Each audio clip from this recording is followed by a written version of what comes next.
Welcome back. This is Cancer Diaries. The economic burden of cancer does not fall only on the health services, but also on patients, their families, and society as a whole.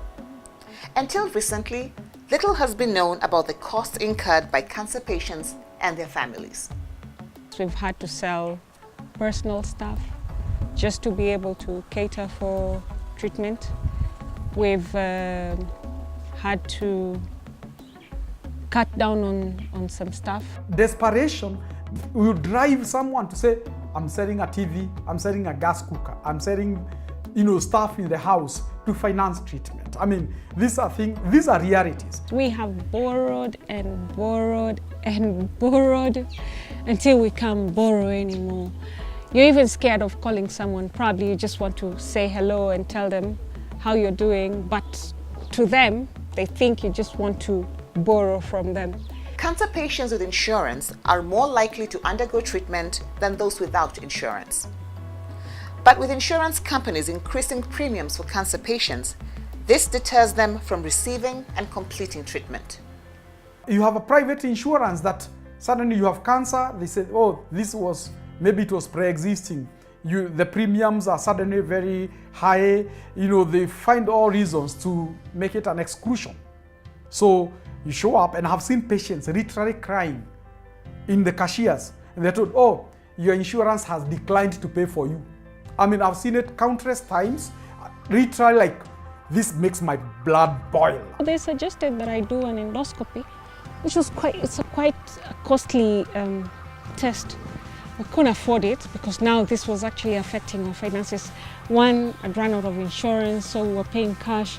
The insurance, once they hear cancer, they give you a ceiling. You can only spend this much.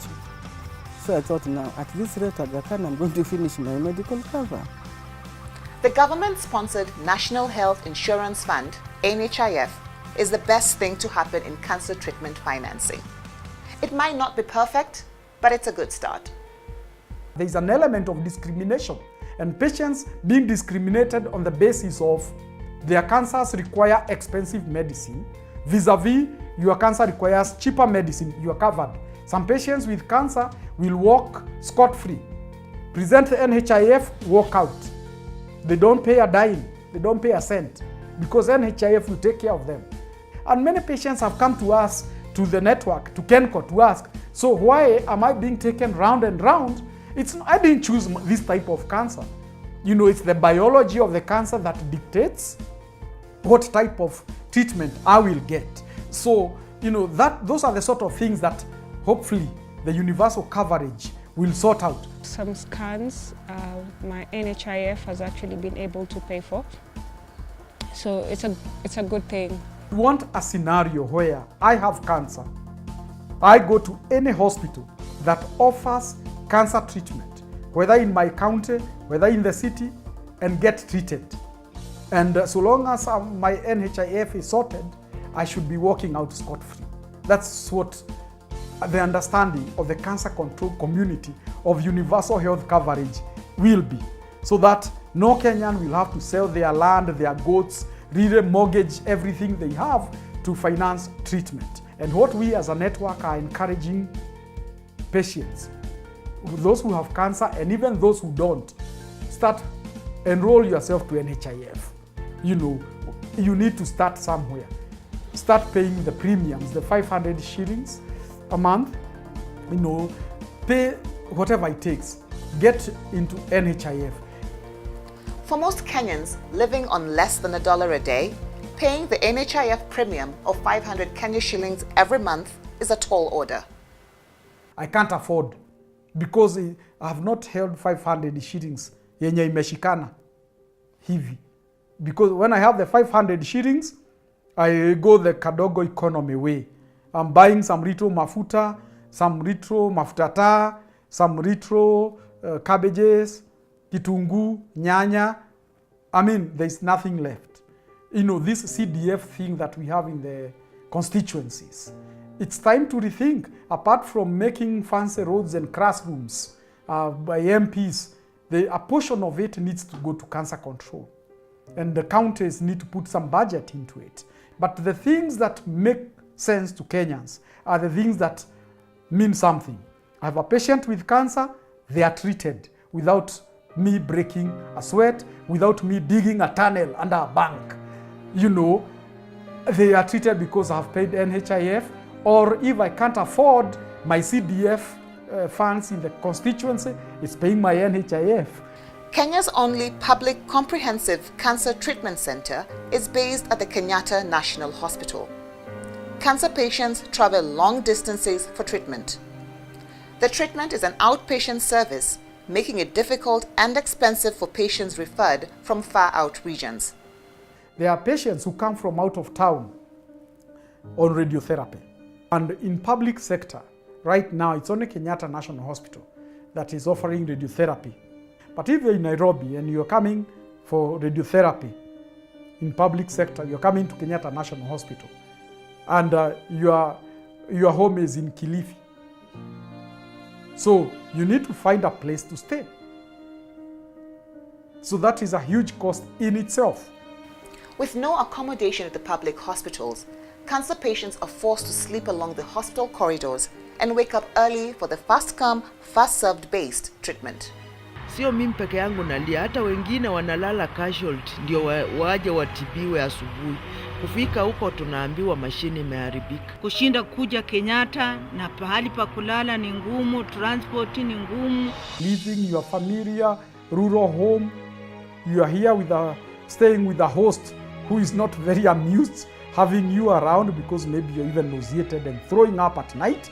They don't know what to do with you, you know, and they are also struggling themselves. Kama leo nimekaa huko kuanzia saa 12 kufika saa 8 naambiwa hatufanyi kazi, mashine imeharibika. Sasa ninaweza kufanya namna gani? A mother will look at the kids and say, kama ni hiyo Nairobi nitaenda, lazima nilee hawa watoto. Nikaona yenyewe mzee yangu alikufa, mtawachia nani watoto? Plans are underway at Kenyatta National Hospital to start a hostel, a patient lodge, a hostel where patients from out of town can live because they don't have to be admitted. They are not sick. Kenyans seeking cancer services face significant barriers that result in late presentation, misdiagnosis, stigma, and fear. Watuletee hizi mashini karibu na sisi kwa kaunti zetu ili tusafiri muda mrefu kutoka huko mahali nimetoka kama Vihiga, wengine wanatoka Mombasa, wanakuja tu hapa Nairobi. Tunaomba tu serikali tuwekee hii mashini karibu na kila county. More importantly, our plans, and I hope this government, you know, will accelerate the plans to take the services where the people are. At the end of the day, maybe it's not the hostel you need. You need to have the services at a town closer to you, so that if you're in Mombasa, you can get radiotherapy in Mombasa. They just recently opened a chemotherapy center. So if they get radiotherapy, that will cater for the coastal region. So if they put up a machine in Kisumu, again that will sort out the Nyanza and that region. And I know Kisii Hospital is level 5 hospital, Kisii. It's actually at a very advanced level stage of developing the cancer program over there. And there is one that is coming up in Nyeri. The president mentioned it last year, the one funded by the Hungarian government. The policy recommendations to improve access for patients with cancer are: improve health insurance for patients with cancer, establish testing and treatment facilities in all counties, acquire diagnosis and treatment equipment, train health personnel to screen, diagnose and treat cancer, increase public health awareness and education about cancer to improve diagnosis and treatment. As a country, we shouldn't allow who you are and where you live to determine your cancer outcomes. We should not allow that. You should have equal chances of survival. That whether you live in Mukuru, like my little boy, or whether you live in Kilifi, like another little girl I had years ago, or whether you live in Runda, whether you live in Karen, whether you live in Lavington, whether you live in State House. Your address should not determine your outcomes. Good outcomes should be the right of every single Kenyan. She's saying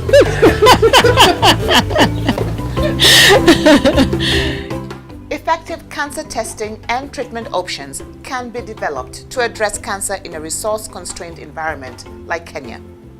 It's been done in other countries. It can be done in Kenya. My name is Yvonne Kalahi, and this has been Cancer Diaries. What we need now is not talk. What we need is action. We need to see brick and mortar coming up. We need to see machines being put there. You know, because we are talking, and what we are forgetting is that our plans are not, cancer is not waiting for us to do our plans and strategies. Cancer is happening now to real people with a face, with a family, with crying babies, with husbands to worry about and wives to worry about.